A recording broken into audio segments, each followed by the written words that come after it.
دل کرتا ہے کہ میں یہ حدیث نہ لوگوں کی روحوں تک اتار دوں۔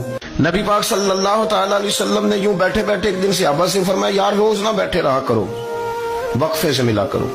کہ کچھ لوگ زیادہ ساتھ رہنے لگتے ہیں تو ادب نہیں نہ رہتا، ان کو احساس نہیں ہوتا کہ میں کیا کر رہا ہوں۔ تو نبی کریم صلی اللہ تعالی علیہ وسلم نے صحابہ کے مجمع پہ نظر ڈال کے فرمایا، حضور فرمانے لگے روز نہ ملا کرو، وقفے سے ملنے سے محبت بڑھتی ہے۔ حضرت صدیق اکبر بھی مجمع میں بیٹھے تھے، وہ بھی 3 نمازوں میں نہ آئے تو پیچھے ہی نماز پڑھ کے چلے گئے۔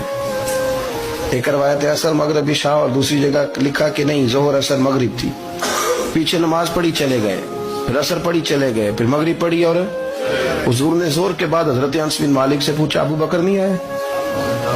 پھر عصر کے بعد پوچھا ابو بکر نہیں آئے؟ پھر مغرب کے بعد پوچھا ابو بکر نہیں آئے؟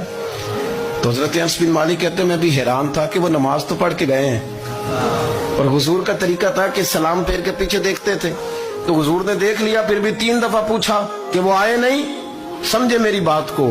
حضور فرما رہے ہیں نماز پڑھنے تو ساری دنیا ہی آتی ہے، وہ تو اسپیشل آیا کرتا تھا، وہ آیا نہیں جناب صدیق اکبر۔ تو حضرت انس کہتے ہیں میں نے جا کے دروازے پہ دستک کی، حضرت انس قریب رہتے تھے نا حضور کے، تو نبی پاک کے لاڈلے تھے، تو پھر لوگ بھی ان کا لاڈ دیکھتے تھے کہ یہ حضور کا قریبی ہے۔ تو کہتے ہیں میں نے دروازے پہ دستک دی تو حضرت ابو بکر صدیق فرمانے لگے کیسے آئے ہو؟ میں نے کہا یار آپ چنگے سیانے بندے، حضور نے 3 دفعہ پوچھا ہے، 3 دفعہ پوچھا ہے۔ تو حضرت سیدنا ابو بکر صدیق دوڑے آئے، حضور حکم ہو؟ تو نبی کریم نے فرمایا یار سارا دن تو نظر ہی نہیں آیا، تو کدھر تھا تو؟ سارا دن ملا ہی نہیں۔ اللہ کرے آپ کے اس جملے کے حسن کی سمجھ آئے۔ آپ دیکھیں جو چاشنی یہاں ٹپک رہی ہے، جو وقار یہاں ٹپک رہا ہے، ذرا اس کا مزاج کو دیکھیں، اور یار تو نظر ہی نہیں آیا سارا دن۔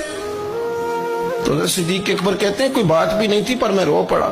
میں نے کہا حضور آپ نے تو فرمایا تھا کہ ذرا وقفے سے ملا کرو، محبت بڑھتی ہے۔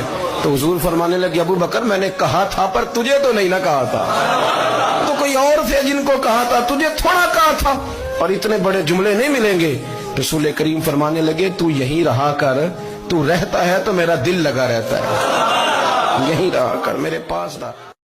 نبی پاک صلی اللہ علیہ وسلم نے فرمایا 3 مرتبہ صبح 3 مرتبہ شام اعوذ باللہ السمیع العلیم 3 دفعہ یہ پڑھو، اور 1 دفعہ سورۃ حشر کی آخری 3 آیات هو اللہ الذی لا الہ الا هو عالم الغیب والشہادۃ هو الرحمن الرحیم۔ اعوذ باللہ من الشیطان الرجیم ہے نا، اس کو پڑھنا ہے اعوذ باللہ السمیع العلیم من الشیطان الرجیم۔ فرمایا 3 دفعہ اس کو پڑھو، اور 1 دفعہ سورہ حشر کی 3 آیتیں، 1 دفعہ صبح اور 1 دفعہ شام۔ صبح کیا ہے شام کیا ہے؟ تو اعلیٰ حضرت بریلوی فرماتے ہیں صبح سے مراد ہے آدھی رات ڈھلنے سے لے کر سورج نکلنے تک، آدھی رات ڈھلنے سے لے کر یعنی تہجد کا ٹائم سے لے کر سورج اور شام کیا ہے؟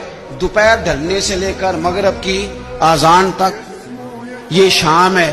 اب سن لیں، یہ ترمذی کی حدیث ہے سیاستہ کی، نبی پاک نے فرمایا جس نے 3 مرتبہ اعوذ باللہ پڑھی اور 1 بار سورہ حشر کی آخری 3 آیتیں پڑھی، 1 دفعہ صبح پڑھے 1 دفعہ شام پڑھے، نبی کریم علیہ السلام فرماتے ہیں اگر صبح پڑھے گا تو 70,000 فرشتے شام تک، اور اگر شام کو پڑھے گا تو 70,000 فرشتے صبح تک پڑھنے والے بندے کی مغفرت کی دعا مانگتے رہیں گے۔